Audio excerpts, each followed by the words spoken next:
Ya, hari ini kita ngobrol-ngobrol aja santai ya. Kayaknya ada banyak yang udah join juga teman-teman. Tadi kayak ada beberapa Mm-mm. nama. Karena ini teman lama, kita dulu satu kampus di psikologi UI. Jadi, tapi dia menempuh jalan yang benar, saya menempuh jalan yang lebih menghibur gitu. Nah, habis itu hari ini kita ngobrol macam different. Macam different ini secara secara by definition sebenarnya kita ngobrol tentang tidak hanya soal ABK ya, tidak soal kan yang ngetren tuh kayaknya anak berkebutuhan khusus, autis dan Ya, lain-lain juga. Autis sendiri kan sebenarnya udah sekarang tidak disebut per ininya per apa per kategorinya tapi lebih ke anak di dalam spektrum autisme gitu ya. Tapi kita mm-mm. ngobrol yang lain gitu. Karena kan sebenarnya anak difabel atau anak dengan disabilitas juga termasuk di dalam anak yang mungkin tunarungu, tunawicara, bisu atau tuli gitu atau harus menggunakan kursi roda di kehidupan sehari-harinya. Nah, ini berkaitan sama Mm-mm. aktivitas dan segala barrier di dalamnya gitu. Nah, ini si Vera ini Mm-mm. paham banget tentang tema anak dan tema remaja. Karena kan dari gimana pun kita sebagai orang tua harus bisa bertindak dengan tepat juga ya, Fer ya. Ya, betul. Hmm. Iya, kita mau ngobrolin santai aja. Kemarin Arif tuh ngajakin Ajila, tapi ngomongin apa ya? Terus ngomong dia punya ketertarikan sama bahas tentang anak berkebutuhan khusus, gitu ya. Betul banget, kebutuhan khusus tuh nggak hanya bicara soal anak yang ADHD, beraktif, atau anak yang masuk di ASD, Autism Spectrum. Cuma kan tadi sempat kesebut istilah disabilitas, ya kan? Kalau disabilitas itu kan memang kalau di define, didefinisikan itu kan apa ya, semua orang, individu atau termasuk anak-anak yang punya keterbatasan secara fisik maupun mental. Mental tuh berarti di situ ada fungsi intelektual, ada fungsi sensoris dan sebagainya.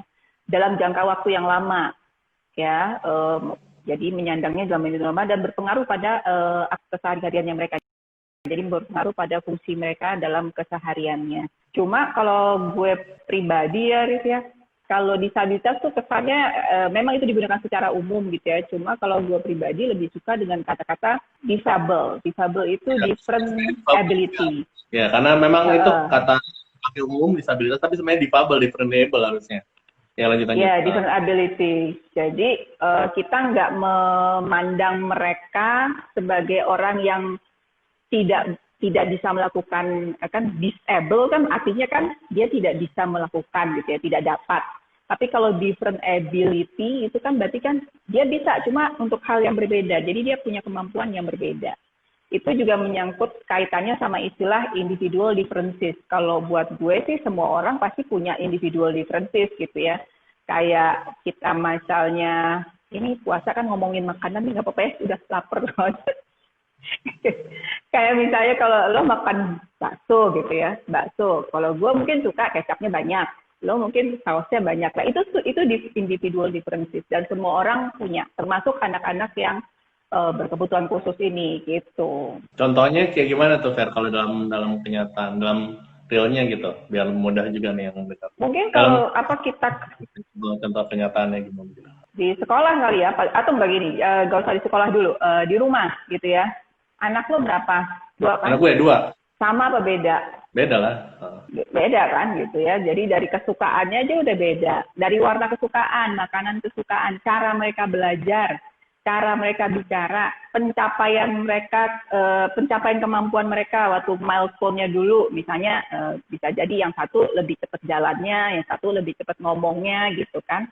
Itu kan beda-beda. Nah, itu kan individual differences gitu, termasuk anak-anak yang ini tadi yang yang tuli, yang apa namanya harus menggunakan alat bantu untuk bergerak seperti kursi roda, termasuk anak-anak yang tunanetra mungkin gitu. Itu mereka mungkin ada keterbatasan di satu sisi, tapi mereka punya hal lain yang bisa dikembangkan, yang bisa mereka pakai juga dalam hidup mereka gitu. Jadi different ability. Kalau misalnya ini gini ya, kalau gue lebih suka melihatnya adalah kitanya nih ya, kitanya baik orang tua mungkin dan guru, semua orang yang ada di sekitar anak yang memang belum aja nemu ability-nya anak ini apa gitu.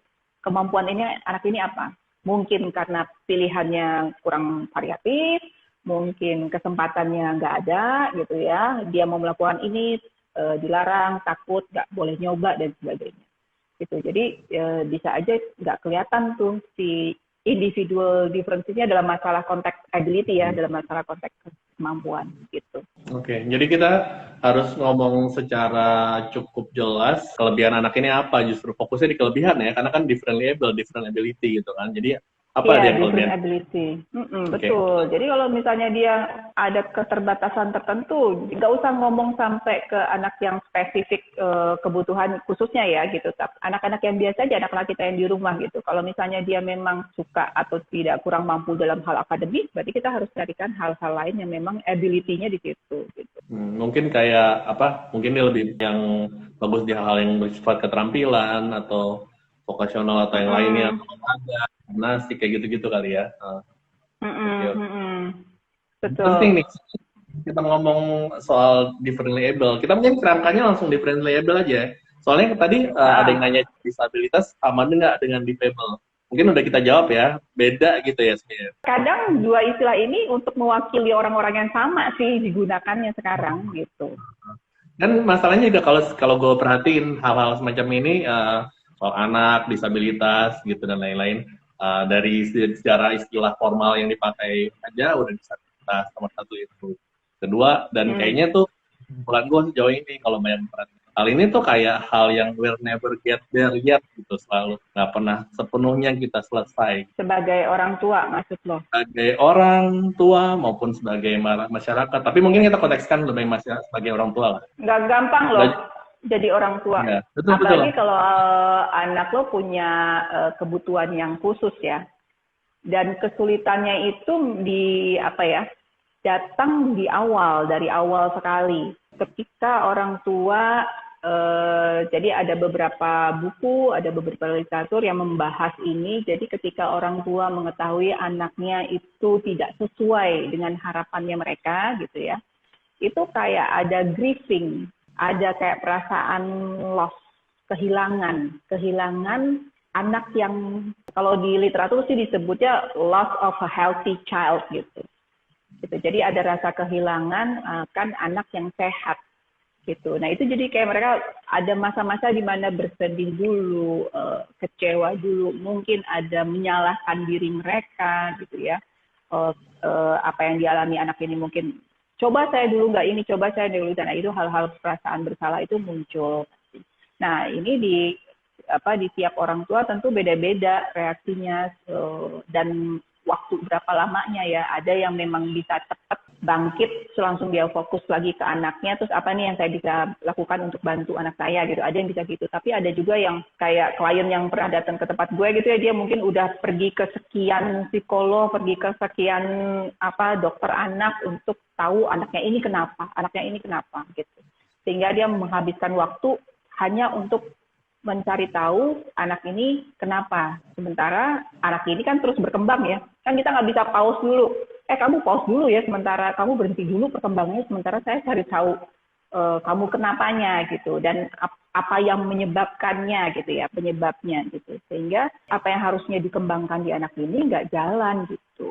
Jadi kalau ada orang tua datang gitu ya nanya, Bu, penyebabnya apa ya gitu. Ini salahnya siapa ya? Apakah saya dulu? Nah itu adalah isu-isu yang coba gue hindarin, gue pelitirin. Karena kalau udah bahas itu, orang tuanya merasa bersalah, and guilty feeling itu get you nowhere, nggak kemana-mana udah. Jadinya nggak produktif juga, akhirnya malah mungkin bisa jadi buruk ya.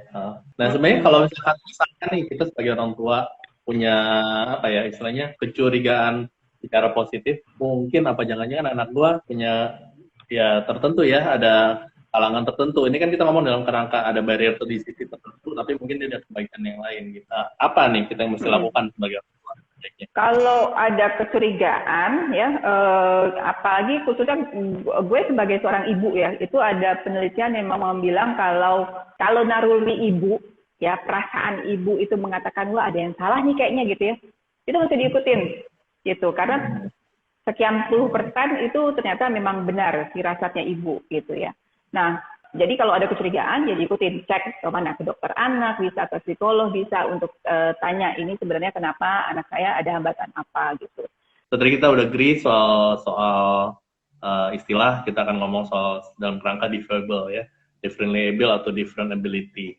Wow, sebenarnya anak dengan halangan tertentu, dengan barrier tertentu, kita harus menganggap mereka included di dalam seharian kita. Nomor satu itu, baik itu di rumah maupun di sekolah. Nah, kita akan lebih lanjut nantinya di tahapan berikutnya dari obrolan kita adalah tentang kesiapan sekolah juga nih. Sekolah mungkin harus siap juga mungkin menerima anak-anak seperti yang kita obrolin sekarang gitu ya, differently able children gitu. Nah, kita sebagai orang tua juga harus punya kesiapan mental dalam hal ini. Kenapa? Karena justru waktu terbesar anak dengan orang tua pastinya. Gitu. Kalau kitanya juga masih dalam tahap belum menerima, masih dalam tahap grieving atau masih dalam tahap menyalahkan diri sendiri, rasanya it will take you nowhere kayak tadi si Vera bilang. Nah, Vera ini juga sangat berpengalaman ya dalam hal ini. Dia adalah psikolog anak dan remaja, dia aktif sejak masih di tahap akhir kuliahnya. Dia udah sejak magang di Lembaga Psikologi Terapan UI yang berlokasi di dalam kompleks UI Salemba di Jakarta Pusat. Sampai sekarang dia masih aktif praktek di situ. Vera juga sempat kerja di RCTI waktu itu. Lalu dia juga masih aktif praktek di klinik Brawijaya di Rumah Anak Mandiri Depok. Vera juga jadi psikolog sekolah di Taman Bermain Kepompong. Nah, kebetulan nih lucunya adalah gue lumayan sering syuting bareng Vera. Waktu itu pernah bikin satu konten edukasional, kemarin juga syuting bareng buat video profilnya PTUI, Lembaga Psikologi Terapan. Dan maksudnya karena kebetulan dulu seangkatan jadi sering ngobrol juga, makanya kita pengen sharing-sharing tentang ini. Soalnya nih kalau ngomong-ngomong tentang ini memang suatu hal yang cukup interesting. Kenapa? Karena saya banyak baca literatur, banyak nonton, karena saya sendiri punya affinity tentang ini gitu, punya perhatian khusus tentang ini. Kenapa? Karena nggak tahu dari dulu kayak ada ketertarikan lah sama people with disability gitu. Kalau memakai kata formal yang dipakai di Indonesia. Oh iya, kalau mau nonton referensi-referensi film yang bagus tentang tema disabilitas ini, tema difabel ini banyak ya, bisa lihat di YouTube atau di platform lainnya, ada beberapa film yang bagus tentang ini. Salah satu yang pernah saya tonton bagus, judulnya ada namanya Understanding Autism. Angle dari justru karena ini ada banyak layer ya sebenarnya, banyak multi layer.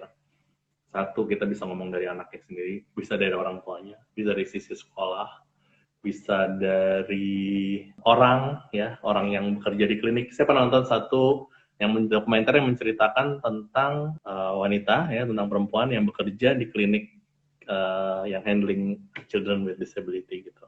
Jadi disable children di handle sama dia, dan itu dokumenter ini menceritakan tentang one day in her life gitu ya, dari pagi apain aja sampai selesai pulang. It's interesting ya kan, because we are seeing from another perspective gitu. Waktu juga ada pernah satu YouTube yang sharing tentang dari kakaknya. Jadi si orang ini cukup public figure ya, si yang disable ini udah dewasa. Nah, ini cerita dari kakaknya gitu. Jadi kan nggak selalu aja. Kan kesannya kayaknya kita centralize sama si anak ya, si anak atau si orang itu yang difabel ini. Tapi dari sisi kakaknya yang cerita gimana dia sebagai kakak. Nah, kembali lagi soal disabilitas, difabel ini, satu, kalau buat saya pribadi, nomor satu yang mungkin kita harus ingat juga, never judge ya. Mungkin dalam kerangka itu kita perlu bisa melihat individual differences, perbedaan individual. Jadi kita ngomong dalam kerangka itu, kita bukan kerangka yang menjudge, bukan kerangka, oke, Vera udah balik lagi. Gue dicekin dari tadi. Gimana sih? Maaf ya, di Depok hujan. Mungkin gitu kayaknya. Koneksinya jadi amburadul, sorry banget. Ya, mau tanya aja ya. Jadi ini ada yang nanya nih, dari Talking Boots, read the children milestones chart from Child Development Text. What age did you find something is wrong? Di umur berapa aja? Kalau gangguan tertentu yang levelnya sangat parah, severe gitu ya, dari lahir pun dari usia bayi di 1 tahun pertama, usia dalam hitungan bulan itu udah bisa kedeteksi. Misalnya kalau untuk yang paling gampang tuh kayak autism gitu ya, autism spectrum disorder (ASD). Kalau misalnya levelnya sangat severe sekali itu dari hitungan bulan, ketika misalnya harusnya bayi itu kalau kita gendong terus kita halo gitu, terus dia menatap mata tapi terus dia nggak ada kontak mata, nah itu mungkin udah satu indikasi. Tapi harus dilihat ciri-ciri yang lain ya, gejala-gejala yang lain, nggak bisa berdiri sendiri gitu.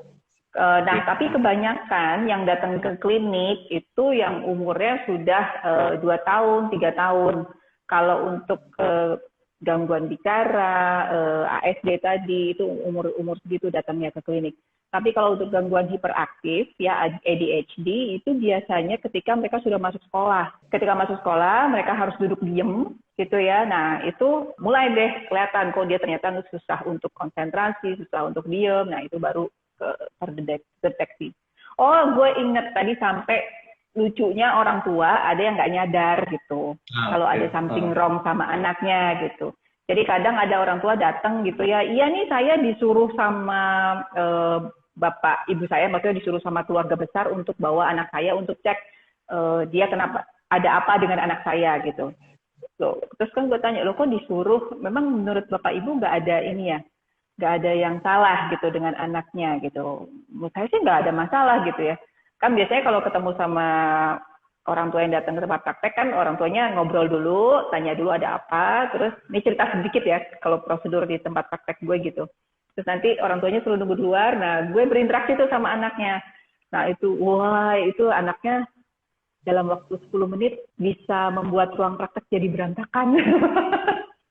Semua mainan turun, waduh, ya, jadi udah di luar batas-batas yang kita bisa anggap bahwa apa ya, jadi dia sudah, ini kan, ini batasnya ya, ini sini bukan gangguan, di sini gangguan, nah dia, he's crossing over the limit gitu, jadi bapak ibunya gue panggil lagi gitu, bapak ibu kalau dia begini menurut bapak ibu gimana gitu, ya nggak apa-apa gitu, tapi kalau dibawa ke tempat pertemuan keluarga besar gimana gitu, ya itu semuanya pada protes, pada bilang ini anaknya kenapa-napa nih, oh ya udah gitu.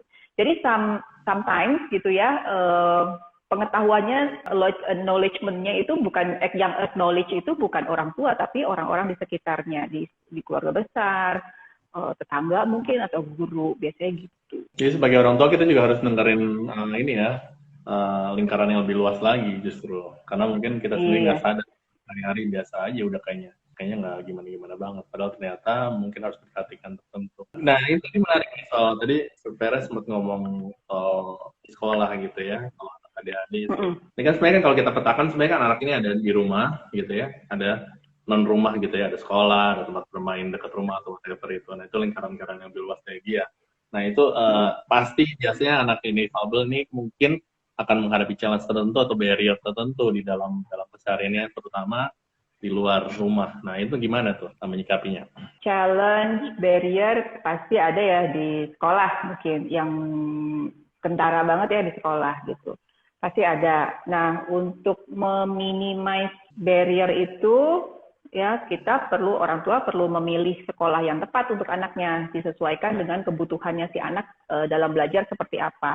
Jadi kayak nyari jodoh sih sebenarnya. Jadi lihat dulu anaknya, kita lihat dulu anak kita kayak apa, kondisinya seperti apa, kebutuhannya seperti apa, terus baru cari sekolah yang sesuai, ya, yang sesuai, yang bisa memenuhi kebutuhannya si anak gitu. Nah kalau kita bicara soal anak kebutuhan khusus ya, sekarang udah ada banyak pilihan sekolah sebenarnya, tapi mungkin baru yang di kota-kota besar aja ya. Jadi kan ada yang sekolah umum kalau anak ABK yang dengan kriteria tertentu gitu ya, dalam arti mereka bisa mengikuti kurikulum umum, bisa ditempatkan di kelas yang umum juga tanpa ada bantuan khusus, nah itu mereka bisa masuk ke sekolah umum.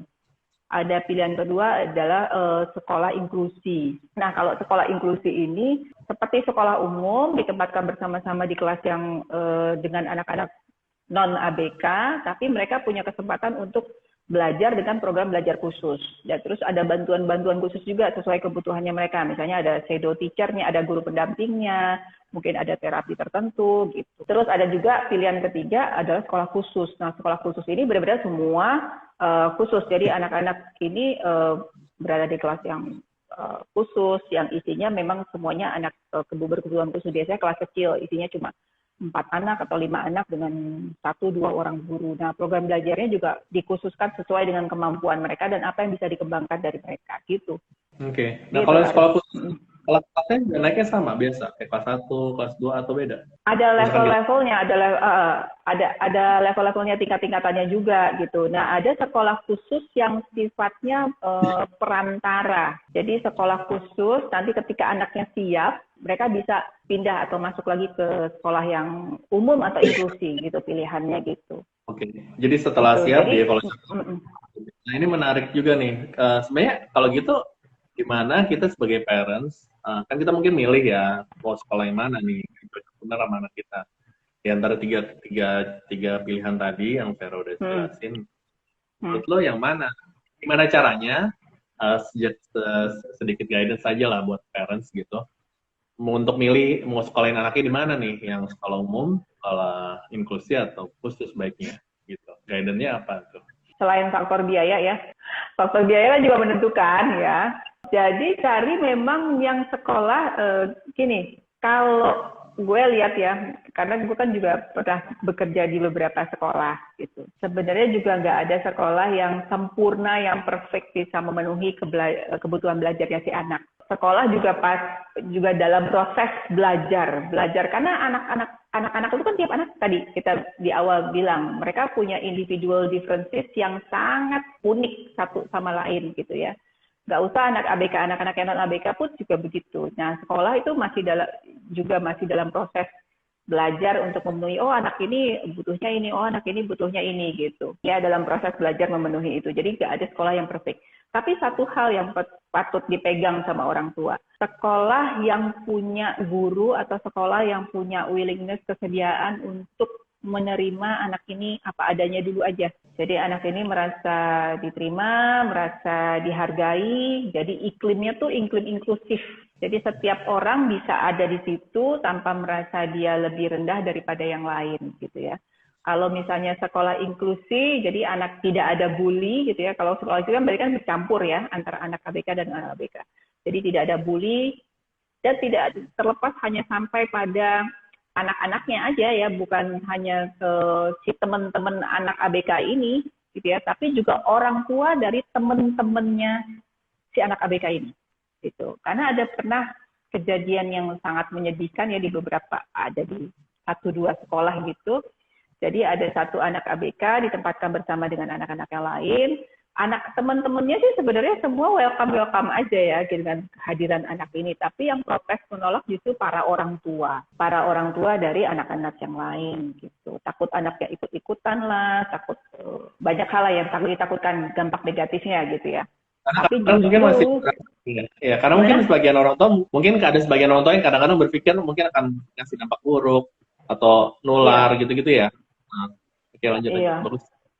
Dikira kayak flu kali ya, bisa nular. Iya. Padahal kalau menurut gue dengan sekolah anak kita yang non ABK, sekali lagi ya, kalau menurut gue itu semua anak berkebutuhan khusus. Gitu ya. Tapi kalau kita harus mengkelompokkan yang ABK dan non ABK, oke lah kita pakai istilah itu. Gitu ya. Kalau menurut gue ya, dengan kita menyalahkan anak kita di sekolah yang mereka menerima anak ABK, itu banyak hal yang bisa dia pelajari yang dia nggak dapat di sekolah lain. Dia belajar empati, dia belajar membantu, dia belajar menerima kekurangan orang lain, dan belajar tidak untuk merendahkan orang lain gitu. Banyak hal banget deh gitu. Bekerja sama dengan orang yang punya hambatan tertentu, itu kan sesuatu hal yang memperkaya si anak itu. Betul, setuju. Gue juga pernah sempat ngobrol waktu itu sama temen di salah satu kota ya di Pulau Jawa juga gitu. Dia cerita ada satu kota, satu sekolah inklusi yang akhirnya anak-anak non disabilitasnya itu malah jadi non ABK sangat helpful gitu terhadap si anak ini. Kebetulan si anak ini bukan ABK tapi ada hambatan lain gitu. Habis itu saat itu terjadi, yang lain tuh langsung cepet banget sergap bantuin si anak ini dan lain-lain. It's really touching ya, I think, dan di mana situ anak-anak yang non disabilitas punya sense of empathy yang sangat tinggi dan langsung itu. Jadi ada dampak juga kepada anak-anak non disabilitasnya itu.